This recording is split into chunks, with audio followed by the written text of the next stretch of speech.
Hi friends, ನಿಸರ್ಗ YouTube ಚಾನಲ್ಗೆ ಸ್ವಾಗತ. ನಾನು ನಿಮ್ಮ ಪ್ರೀತಿಯ ವೀರೇಶ್ ವಿಜಯಪುರ್. ಇವತ್ತಿನ ಕ್ಲಾಸ್ ಯಾವುದಾಗಿರುತ್ತಪ್ಪ ಅಂತಂದಾಗ 2025 ಮೇ ತಿಂಗಳಿನ ಪ್ರಚಲಿತ ವಿದ್ಯಮಾನಗಳಾಗಿರ್ತವೆ ಸ್ನೇಹಿತರೆ. ಇವು ಸಂಪೂರ್ಣವಾಗಿ ನ್ಯೂಸ್ ಪೇಪರ್ ಆಧಾರಿತ ಪ್ರಚಲಿತ ವಿದ್ಯಮಾನಗಳಾಗಿರ್ತವೆ ಸ್ನೇಹಿತರೆ. ಹಾಗೆ ನನ್ನ ಚಾನಲ್ನ ಹೊಸದಾಗಿ ನೋಡ್ತಾ ಇದ್ದರೆ ಸಬ್ಸ್ಕ್ರೈಬ್ ಮಾಡಿ, ನಿಮ್ಮ ಸ್ನೇಹಿತರಿಗೂ ಆದಷ್ಟು ಏನು ಅಂತಂದಾಗ ಶೇರ್ ಮಾಡ್ತಾ ಹೋಗಿ ನೋಡಿ ಸ್ನೇಹಿತರೆ. ನೋಡಿ, ಮೊದಲನೇದಾಗಿ ಭಾರತದ ಪ್ರಗತಿ ಅಂದಾಜು, ಭಾರತದ GDP ಅಂತ ಗೊತ್ತಿರಲಿ ಸ್ನೇಹಿತರೆ, 6.22% ಇಳಿಸಿದ IMF.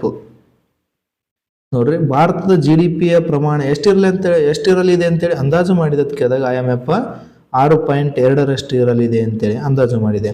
ಕಾರಣ ಏನು ಕೇಳಿದಾಗ ಅಮೆರಿಕ ಮತ್ತು ಚೀನಾದ ಮಧ್ಯೆ ಸುಂಕ ಜಗಳದ ಎಫೆಕ್ಟ್ ಆಗಿ ಈ ಭಾರತದ GDP ಮೇಲೆ ಪರಿಣಾಮ ಬೀರಲಿದೆ ಅಂತೇಳಿ IMF ಭಾರತದ GDPಯನ್ನು ಇಷ್ಟು ಕಡಿಮೆ ಪ್ರಮಾಣದಲ್ಲಿ ಅಂದಾಜು ಮಾಡಿದೆ ಸ್ನೇಹಿತರೆ. 6.2% ಗೊತ್ತಿರಲಿ ಸ್ನೇಹಿತರೆ, ಇಂಪಾರ್ಟೆಂಟ್. ಯಾವ ಸಂಸ್ಥೆಯ ಪ್ರಕಾರ ಭಾರತದ GDP 6.2% ಇರಲಿದೆ ಅಂತ ಕೇಳಿದಾಗ IMF ಸಂಸ್ಥೆಯ ಪ್ರಕಾರ ಭಾರತದ GDP 6.2% ಇರಲಿದೆ. ಇದಕ್ಕೆ ಕಾರಣ ಏನಪ್ಪಾ ಅಂತಂದಾಗ ಅಮೆರಿಕ ಮತ್ತು ಚೀನಾ ಸುಂಕ ಜಗಳದ ಎಫೆಕ್ಟ್ ಆಗಿ ಭಾರತದ GDP 6.2ಕ್ಕೆ ಇಳಿಸಲಾಗಿದೆ ಅಂತೇಳಿ ಗೊತ್ತಿರಲಿ. ನೆಕ್ಸ್ಟ್ ನೋಡಿ, ಬುಮ್ರಾ ಮತ್ತು ಸ್ಮೃತಿ ಮಂದನ್ ಅವರಿಗೆ ವಿಸ್ಡನ್ ಕ್ರಿಕೆಟರ್ಸ್ ಎಂಬ ಪ್ರಶಸ್ತಿಯನ್ನು ನೀಡಿ ಗೌರವಿಸಲಾಗಿದೆ ನೋಡಿ ಸ್ನೇಹಿತರೆ. ಯಾರಿಗೆ? ಬುಮ್ರಾ ಮತ್ತು ಸ್ಮೃತಿ ಮಂದನ್ ಅವರಿಗೆ ವಿಸ್ಡನ್ ಕ್ರಿಕೆಟರ್ ಪ್ರಶಸ್ತಿಯನ್ನು ನೀಡಿ ಇತ್ತೀಚೆಗೆ ಗೌರವಿಸಲಾಗಿದೆ. ಡೈರೆಕ್ಟ್ ಕ್ವಶನ್ ಕೇಳ್ತಾನೆ ಸ್ನೇಹಿತರೆ, ಇತ್ತೀಚೆಗೆ ಯಾವ ಭಾರತೀಯ ಕ್ರಿಕೆಟರ್ಗಳಿಗೆ ವಿಸ್ಡನ್ ಕ್ರಿಕೆಟರ್ ಪ್ರಶಸ್ತಿಯನ್ನು ನೀಡಿ ಗೌರವಿಸಲಾಗಿದೆ ಅಂತ ಕೇಳಿದಾಗ ಬುಮ್ರಾ ಮತ್ತು ಸ್ಮೃತಿ ಮಂದನ್ ಅವರಿಗೆ ನೀಡಿ ಗೌರವಿಸಲಾಗಿದೆ. ನೆಕ್ಸ್ಟ್ ನೋಡಿ, ಕರ್ನಾಟಕದ ಅತಿ ದೊಡ್ಡ ಸೋಲಾರ್ ಪಾರ್ಕ್ ಎಲ್ಲಿ ನಿರ್ಮಿಸಲಾಗಿದೆ ಅಂತ ಕೇಳಿದಾಗ ತುಮಕೂರಿನ ಪಾವಗಡ್ನಲ್ಲಿ ಈ ಕರ್ನಾಟಕದ ಅತಿ ದೊಡ್ಡ ಸೋಲಾರ್ ಪಾರ್ಕ್ ಅನ್ನ ನಿರ್ಮಿಸಲಾಗಿದೆ. ಇಲ್ಲಿ ತುಮಕೂರು ಜಿಲ್ಲೆಯ ಪಾವಗಡ್ನಲ್ಲಿ. ಹೌದಾ? ಗೊತ್ತಿರಲಿ, ಕರ್ನಾಟಕದ ದೊಡ್ಡ ಸೋಲಾರ್ ಪಾರ್ಕ್ ಅಂತೇಳಿ ಗೊತ್ತಿರಲಿ.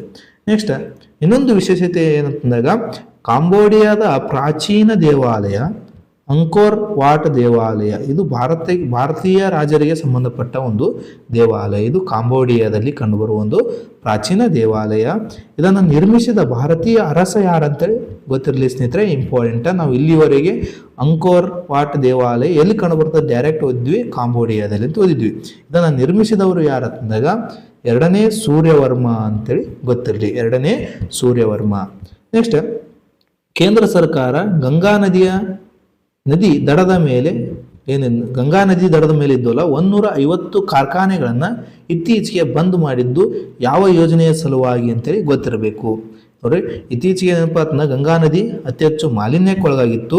ಆ ಮಾಲಿನ್ಯವನ್ನು ತಡೆಗಟ್ಟಲು ಒಂದು ಯೋಜನೆಯನ್ನು ಜಾರಿಗೆ ತಂದಿತ್ತು ಕೇಂದ್ರ ಸರ್ಕಾರ. ಆ ಯೋಜನೆಯ ಜಾರಿಗೆ ತರುವ ಸಲುವಾಗಿ ಎಷ್ಟು ಕಾರ್ಖಾನೆಗಳನ್ನು ಬಂದ್ ಮಾಡಲಾಗಿತ್ತು ಅಂದ್ರೆ 150 ಕಾರ್ಖಾನೆಗಳನ್ನು ಬಂದ್ ಮಾಡಲಾಗಿತ್ತು. ಆ ಯೋಜನೆ ಯಾವುದು ಅಂದಾಗ ಗಂಗಾ ಶುದ್ಧಿ ಯೋಜನೆ, ಗಂಗಾವನ್ನು ಶುದ್ಧೀಕರಣ ಮಾಡುವ ಒಂದು ಯೋಜನೆ ಅಂತೇಳಿ ಗೊತ್ತಿರಲಿ. ನೆಕ್ಸ್ಟ್, ಸುಭಾಷ್ ಚಂದ್ರ ಬೋಸ್ ಅವರ ಅಂತಿಮ ಸಂಸ್ಕಾರದ ಕುರಿತು ದಾಖಲೆ ಬಹಿರಂಗ ಮಾಡಿದ ಜಾಲತಾಣ ಯಾವುದು ಅಂತೇಳಿ ಕ್ವಶನ್ ಕೇಳ್ತಾನೆ ಸ್ನೇಹಿತರೆ. ಇಂಪಾರ್ಟೆಂಟ್ ನೋಡ್ರಿ, ಇವೆಲ್ಲ ಹೊಸ ವಿಷಯಗಳು ಇಲ್ಲಿ ಪ್ರಜಾವಾಣಿಯಲ್ಲಿ ಬಂದಂಥ ಒಂದು ಕಂಟೆಂಟ್ ಆಗಿರ್ತದೆ ಸ್ನೇಹಿತರೆ. ನೋಡ್ರಿ, ಸುಭಾಷ್ ಚಂದ್ರ ಬೋಸ್ ಅವರ ಅಂತಿಮ ಸಂಸ್ಕಾರದ ಕುರಿತು ದಾಖಲೆ ಬಹಿರಂಗ ಮಾಡಿದ ಜಾಲತಾಣ ಯಾವುದು ಅಂತ ಕೇಳಿದಾಗ ಬ್ರಿಟನ್ ಮೂಲದ ಬೋಸ್ ಫೈಲ್ ಅಂತೇಳಿ ಸ್ನೇಹಿತರೆ. ಬ್ರಿಟನ್ ಮೂಲದ ಬೋಸ್ ಫೈಲ್ ಅಂತೇಳಿ ಗೊತ್ತಿರಲಿ ಸ್ನೇಹಿತರೆ. ಇದು ಏನಪ್ಪ ಅಂತಂದ್ರೆ ಸುಭಾಷ್ ಚಂದ್ರ ಬೋಸ್ ಅವರ ಅಂತಿಮ ಸಂಸ್ಕಾರದ ಕುರಿತು ಬಹಿರಂಗಪಡಿಸಿದ ಒಂದು ಜಾಲತಾಣ, ಅದು ಬೋಸ್ ಫೈಲ್.info ಅಂತೇಳಿ ಗೊತ್ತಿರಲಿ. ನೆಕ್ಸ್ಟ್, ಯಾವ ದಿನವನ್ನು ರಾಷ್ಟ್ರೀಯ ಹೆಣ್ಣು ಮಗು ದಿನ ಅಂತೇಳಿ ಆಚರಣೆ ಮಾಡಲಾಗುತ್ತೆ ಅಂತ ಕೇಳಿ ಸ್ನೇಹಿತರೆ. ರಾಷ್ಟ್ರೀಯ ಹೆಣ್ಣು ಮಗುವಿನ ದಿನ ಯಾವಾಗ ಆಚರಣೆ ಮಾಡ್ತಿದ್ದು ಕೇಳಿದಾಗ ಜನವರಿ 24. ಇದು ಸಹ ಪ್ರಜಾವಾಣಿಯಲ್ಲಿ ಬಂದಂಥ ಒಂದು ವಿಷಯ ಆಗಿರ್ತದೆ ಸ್ನೇಹಿತರೆ, ಇಂಪಾರ್ಟೆಂಟಾಗಿ ಗೊತ್ತಿರಲಿ. ಯಾವ ದಿನವನ್ನು ರಾಷ್ಟ್ರೀಯ ಹೆಣ್ಣು ಮಗುವಿನ ದಿನವನ್ನಾಗಿ ಆಚರಣೆ ಮಾಡಲಾಗುತ್ತೆ ಅಂದಾಗ ಜನವರಿ 24. ನೆಕ್ಸ್ಟ್, ರಾಷ್ಟ್ರೀಯ ಮತದಾರರ ದಿನಾಚರಣೆಯನ್ನು ಯಾವ ದಿನದಂದು ಆಚರಿಸಲಾಗುತ್ತದೆ ಅಂತೇಳಿ ಕ್ವಶನ್ ಕೇಳೋಣ ಸ್ನೇಹಿತರೆ. ಕ್ವಶನ್ ಕೇಳೋ ಕಾರಣ ಏನು ಕೇಳಿದಾಗ ರಾಷ್ಟ್ರೀಯ ಮತದಾರರಿಗೆ ಗೌರವವನ್ನು ನೀಡಲು ಈ ದಿನವನ್ನು ಆಚರಣೆ ಮಾಡಲಾಗುತ್ತೆ ಸ್ನೇಹಿತರೆ. ಆ ದಿನ ಯಾವುದಂದಾಗ ಜನವರಿ 25. ರಾಷ್ಟ್ರೀಯ ಮತದಾರರ ದಿನ ಯಾವಾಗ ಆಚರಣೆ ಮಾಡ್ತಾರೆ ಅಂದಾಗ ಜನವರಿ 25 ಅಂತೇಳಿ ಗೊತ್ತಿರಲಿ. ನೆಕ್ಸ್ಟ್, ಯಾವ ರಾಷ್ಟ್ರದಲ್ಲಿ ನಡೆದ ಶೃಂಗಸಭೆಯಲ್ಲಿ ಬ್ರಿಕ್ಸ್ ಅಭಿವೃದ್ಧಿ ಬ್ಯಾಂಕ್ ಅನ್ನು ಪ್ರಾರಂಭಿಸಲು ನಿರ್ಧರಿಸಲಾಯಿತು? ನೋಡ್ರಿ, ಬ್ರಿಕ್ಸ್ ಬ್ಯಾಂಕ್ ಅಂತ ಬರ್ತದೆ ಸ್ನೇಹಿತರೆ, ಬ್ರಿಕ್ಸ್ ಡೆವಲಪ್ಮೆಂಟ್ ಬ್ಯಾಂಕ್ ಅಂತೇಳಿ. ಇದನ್ನ ಯಾವ ದೇಶದ ಶೃಂಗಸಭೆಯಲ್ಲಿ ಇದನ್ನ ಸ್ಥಾಪಿಸಬೇಕಂತೇಳಿ ನಿರ್ಧರಿಸಲಾಯಿತು ಅಂತ ಕೇಳೋಣ ಸ್ನೇಹಿತರೆ. ರಷ್ಯಾ ದೇಶದ ಅಧಿವೇಶನದಲ್ಲಿ, ಏನು ಬ್ರಿಕ್ಸ್ ಅಧಿವೇಶನದಲ್ಲಿ ಬ್ರಿಕ್ಸ್ ಅಭಿವೃದ್ಧಿ ಬ್ಯಾಂಕ್ ಅನ್ನು ಸ್ಥಾಪಿಸಬೇಕಂತೇಳಿ ಘೋಷಣೆ ಮಾಡಲಾಯಿತು.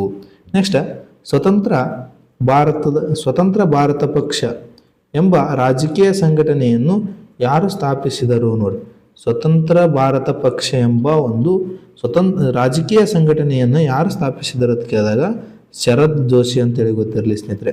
ಶರದ್ ಜೋಶಿ ಅಂತೇಳಿ ಇವರು ಸ್ವತಂತ್ರ ಭಾರತ ಪಕ್ಷವನ್ನು ನಿರ್ಮಿಸಿದ ಮಹಾನ್ ವ್ಯಕ್ತಿ ಅಂತೇಳಿ ಗೊತ್ತಿರಲಿ.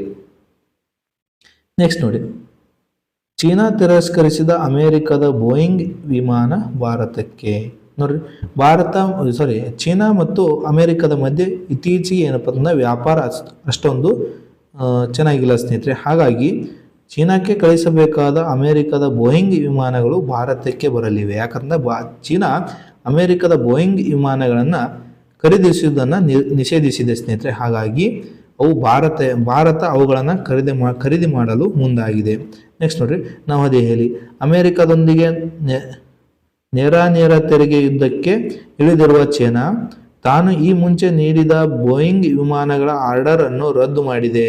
ನೋಡ್ರಿ, ಮೊದಲು ಏನು ಆರ್ಡರ್ ಮಾಡಿದ್ದು ಅಮೆರಿಕದಿಂದ ಬೋಯಿಂಗ್ ಯುದ್ಧ ವಿಮಾನಗಳನ್ನು ತೆಗೆದುಕೊಳ್ಬೇಕಂತೇಳಿ, ಅದನ್ನು ಇತ್ತೀಚೆಗೆ ಚೀನಾ ರದ್ದು ಮಾಡಿದೆ. ಯಾಕಂತಂದಾಗ ಅದು ಸಹ ಅಭಿವೃದ್ಧಿ ಹೊಂದಿದ ರಾಷ್ಟ್ರಗಳಂತೆ ಪ್ರತಿಬಿಂಬಿಸಿಕೊಳ್ಳಲು ಇವುಗಳನ್ನು ಈ ಥರ ಸಮರಗಳನ್ನು ಕೈಗೊಳ್ತಾ ಇದೆ ಸ್ನೇಹಿತರೆ.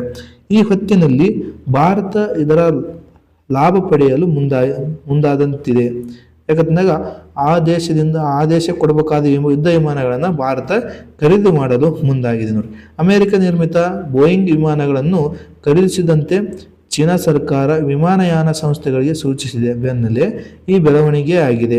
ಇದರ ಬೆನ್ನಲ್ಲೇ ಚೀನಾಗಾಗಿ ತಯಾರಿಸಲ್ಪಟ್ಟಿದ್ದ 737 ಮ್ಯಾಕ್ಸ್ ಜೆಟ್ಗಳನ್ನು ಖರೀದಿಸಲು ಏರ್ ಇಂಡಿಯಾ ಮುಂದಾಗಿರುವುದಾಗಿ ಮೂಲಗಳು ತಿಳಿಸಿವೆ. ಅಂತೆಯೇ ಮಲೇಷಿಯಾದ ವಿಮಾನಯಾನ ಸಂಸ್ಥೆಯಾದ BA-D ಕೋಡ್ ಜೆಟ್ಗಳನ್ನು ಖರೀದಿಸುವ ಸಂಬಂಧ ಬೋಯಿಂಗ್ ಜೊತೆ ಮಾತುಕತೆ ನಡೆಸುತ್ತಿರುವುದಾಗಿ ವರದಿಯಾಗಿವೆ. ನೋಡಿ, ಚೀನಾ ಈ ಯುದ್ಧ ವಿಮಾನಗಳಲ್ಲ, ಬೋಯಿಂಗ್ ವಿಮಾನ, ಈ ವಿಮಾನಗಳನ್ನು ಖರೀದಿ ಮಾಡಲಿಕ್ಕೆ ಏನು ಮಾಡಿತ್ತು, ಸಹಿ ಮಾಡಿತ್ತು ಅಮೆರಿಕಕ್ಕೆ, ಯುಎಸ್ಎಕ್ಕೆ. ಅದನ್ನು ಇತ್ತೀಚೆಗೆ ವ್ಯಾಪಾರ ಸುಂಕ ವಿರುದ್ಧವಾಗಿ ಅದನ್ನು ರದ್ದುಗೊಳಿಸಿದೆ. ಹೀಗಾಗಿ ಅದರ ಲಾಭವನ್ನು ಭಾರತ ಪಡೆದುಕೊಳ್ಳಲಿದೆ ಅಂತೇಳಿ ಗೊತ್ತಿರಬೇಕು. ನೆಕ್ಸ್ಟ್, ಚೀನಾದಲ್ಲಿ AI ಶಿಕ್ಷಣ ಕಡ್ಡಾಯ. ನೋಡಿ, ಈ ಡೈರೆಕ್ಟ್ ಕ್ವಶನ್ ಕೇಳಿಬಿಡ್ತಾನೆ. ಯಾವ ದೇಶದಲ್ಲಿ ಇತ್ತೀಚೆಗೆ AI ಶಿಕ್ಷಣ ಕಡ್ಡಾಯಗೊಳಿಸಲಾಗಿದೆ ಅಂತ ಕ್ವಶನ್ ಕೇಳ್ತಾನೆ. ಇಲ್ಲಿ ಚೀನಾ ದೇಶದಲ್ಲಿ ಇತ್ತೀಚೆಗೆ AI ಶಿಕ್ಷಣವನ್ನು ಕಡ್ಡಾಯಗೊಳಿಸಲಾಗಿದೆ. ನೋಡಿ, ಇಡೀ ವಿಶ್ವದಾದ್ಯಂತ AI ವ್ಯಾಪಿಸಿದ್ದು ಚಿಕ್ಕ ಕಂಪನಿಯಿಂದ ಹಿಡಿದು ದೈತ್ಯ ಕಂಪನಿಗಳು ಕೂಡ ಈ AI ಅನ್ನು ಬಳಸುತ್ತಿದೆ. ಇದೀಗ ಚೀನಾ 1ರಿಂದ 12ನೇ ತರಗತಿ ವಿದ್ಯಾರ್ಥಿಗಳಿಗೆ AI ಮೂಲಕ ಶಿಕ್ಷಣವನ್ನು ನೀಡಬೇಕಂತೇಳಿ ಕಡ್ಡಾಯಗೊಳಿಸಿದೆ ಸ್ನೇಹಿತರೆ. ನೋಡ್ರಿ, ಎಲ್ಲಿಂದ ಎಲ್ಲಿವರೆಗೆ 1ನೇ ತರಗತಿಯಿಂದ 12ನೇ ತರಗತಿ ವಿದ್ಯಾರ್ಥಿಗಳಿಗೆ ಯಾವುದರ ಮೂಲಕ ಶಿಕ್ಷಣ ನೀಡುವುದಂದರೆ AI ಮೂಲಕ ಶಿಕ್ಷಣವನ್ನು ನೀಡುವುದಾಗಿ ಕಡ್ಡಾಯಗೊಳಿಸಿದೆ. ಯಾವುದು?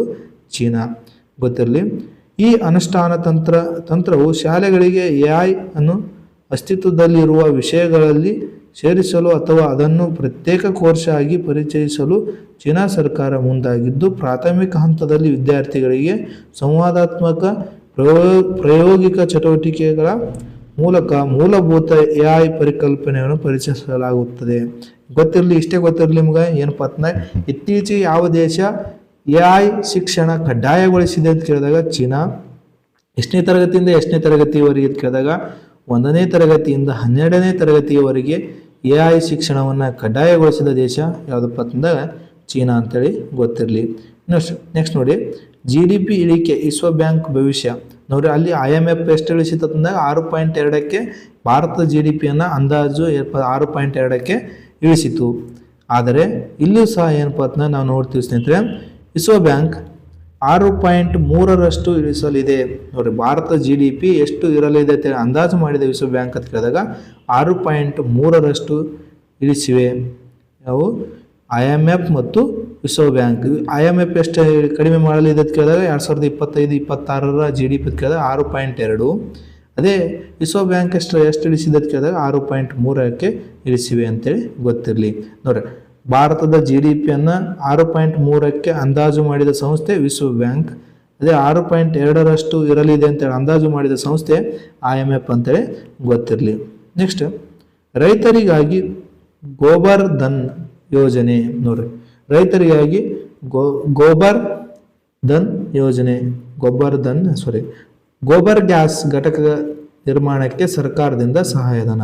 ನೋಡ್ರಿ ಗೋಬರ್ ಗ್ಯಾಸ್ ಘಟಕ ನಿರ್ಮಾಣಕ್ಕೆ ಸರ್ಕಾರದಿಂದ ಸಹಾಯಧನ ಸಿಗಲಿದೆ. ಕಸದಿಂದ ರಸ ಎಂಬ ಮಾತಿದೆ. ಅದೇ ರೀತಿ ಕೃಷಿಯಲ್ಲಿ ವ್ಯರ್ಥವಾಗುವ ತ್ಯಾಜ್ಯದಿಂದಲೂ ರೈತರು ಅನೇಕ ಲಾಭವನ್ನು ಪಡೆಯಬಹುದು. ಅಲ್ಲದೆ ತಮ್ಮ ಆದಾಯವನ್ನು ಹೆಚ್ಚಿಸಿಕೊಳ್ಳಬಹುದು. ಜಾನುವಾರುಗಳ ಕೃಷಿ ತ್ಯಾಜ್ಯ ಮತ್ತು ಸಗಣಿ ಸಂಗ್ರಹಿಸಿ ಮನೆಗೆ ಬೇಕಾದಷ್ಟು ಜೈವಿಕ ಅನಿಲ CNG ಯನ್ನು ತಯಾರಿಸಿಕೊಳ್ಳಬಹುದು. ಈ ನಿಟ್ಟಿನಲ್ಲಿ ಜಾರಿಗೆ ಮಾಡಲಾದ ಈ ಯೋಜನೆ ಗೋಬರ್ ಧನ್ ಯೋಜನೆ. ಈ ಯೋಜನೆಯಿಂದ ರೈತರಿಗೆ ಏನೆಲ್ಲ ಪ್ರಯೋಜನಗಳಿವೆ ಎಂಬುದರ ಸಂಪೂರ್ಣ ವಿವರ ನಿಮ್ಮ ಯೋಜನೆ ಜನಮಿತ್ರ ಮಾಹಿತಿ ಸರಣಿಯಲ್ಲಿದೆ. ನೋಡ್ರಿ ಇತ್ತೀಚೆಗೆ ರೈತರಿಗೆ ಗೋಬರ್ ಗ್ಯಾಸ್ ಘಟಕಗಳನ್ನು ನಿರ್ಮಿಸಲು ಯಾವ ಯೋಜನೆ ಜಾರಿ ತರಲಾಗಿದ್ದಾಗ ಗೋಬರ್ ಧನ್ ಯೋಜನೆಯನ್ನು ಜಾರಿಗೆ ಗೊಳಿಸಲಾಗಿದೆ ನೋಡಿ ಸ್ನೇಹಿತರೆ. ನೆಕ್ಸ್ಟ್, ಭಾರತದ ಕೆಳಗಿನ ಯಾವ ರಾಜ್ಯದಲ್ಲಿ ಕೋಲ್ಮಿಂಚಿನ ಘಟನೆಗಳು ಹೆಚ್ಚಾಗಿ ಕಂಡುಬರುತ್ತವೆ? ಭಾರತದ ಈ ಕೆಳಗಿನ ಯಾವ ರಾಜ್ಯದಲ್ಲಿ ಕೋಲ್ಮಿಂಚಿನ ಘಟನೆಗಳು ಹೆಚ್ಚಾಗಿ ಕಂಡುಬರುತ್ತವೆ ಅಂತೇಳಿ ಕ್ವಶನ್ ಕೇಳೋಣ. ಒಂದು ಒಡಿಶಾ, ನಾಗಾಲ್ಯಾಂಡ್, ಉತ್ತರ ಪ್ರದೇಶ, ಮಧ್ಯಪ್ರದೇಶ ಅಂತ ಕೊಟ್ಟನ. ಅತಿ ಹೆಚ್ಚು ಕೋಲ್ಮಿಂಚಿನ ಘಟನೆಗಳು ಎಲ್ಲಿ ಕಂಡುಬರುತ್ತಂದ್ರೆ ಒಡಿಶಾ ರಾಜ್ಯದಲ್ಲಿ ನಾವು ಕಾಣಬಹುದು ಸ್ನೇಹಿತರೆ. ನೆಕ್ಸ್ಟ್ ನೋಡಿ, ಕೆನಡಾ ಯಾವ ಪ್ರದೇಶಗಳಲ್ಲಿ ಕಾಡ್ಗಿಚ್ಚುಗಳ ಘಟನೆ ಹೆಚ್ಚಾಗಿ ಕಂಡು ಬಂದಿದೆ? Option A Britain, Columbia, option B Albert, option C Ontario, option 4 Nova Scotia. Code ಬಳಸಿ ಸರಿಯಾದ ಉತ್ತರವನ್ನು ಆರಿಸಿ ಅಂತೇಳಿ ಕೊಟ್ಟ ಸ್ನೇಹಿತರೆ. ಇಲ್ಲಿ ಆನ್ಸರ್ ಯಾವ್ದಾದ್ರು ನೋಡಿ ಸ್ನೇಹಿತರೆ, ಆಪ್ಷನ್ ಎ, ಇದು ಆಪ್ಷನ್ ಸಿ ಇಲ್ಲಿ ಆನ್ಸರ್ ಆಗುತ್ತೆ ನೋಡಿ ಸ್ನೇಹಿತರೆ. ಇಂಪಾರ್ಟೆಂಟ್ ಗೊತ್ತಿರಲಿ. ಆಪ್ಷನ್ ಎ ಆನ್ಸರ್ ಆಗುತ್ತೆ ನೋಡಿ. ಯಾವತ್ತಂದ್ರೆ ಬ್ರಿಟಿಷ್ ಕೊಲಂಬಿಯಾ, ಅಲ್ಬರ್ಟ್, ಒಂಟಾರಿಯೋ, ನೋವಾ ಸ್ಕಾಟಿಯಾ ಅಂತೇಳಿ ಇದು ಗೊತ್ತಿರಲಿ. ಥ್ಯಾಂಕ್ ಯು ಸ್ನೇಹಿತರೆ. ಇಷ್ಟು ಇವತ್ತಿನ ಕ್ಲಾಸ್ ಆಗಿರ್ತದೆ ಸ್ನೇಹಿತರೆ. ನೆಕ್ಸ್ಟ್ ಕರೆಂಟ್ ಅಫೇರ್ಸ್ಗಳನ್ನು ಡೈಲಿ ಅಪ್ಲೋಡ್ ಮಾಡ್ತಾ ಹೋಗ್ತೀನಿ ಸ್ನೇಹಿತರೆ. ಹೀಗೆ ನನಗೆ ಸಪೋರ್ಟ್ ಮಾಡ್ತಾ ಹೋಗಿ.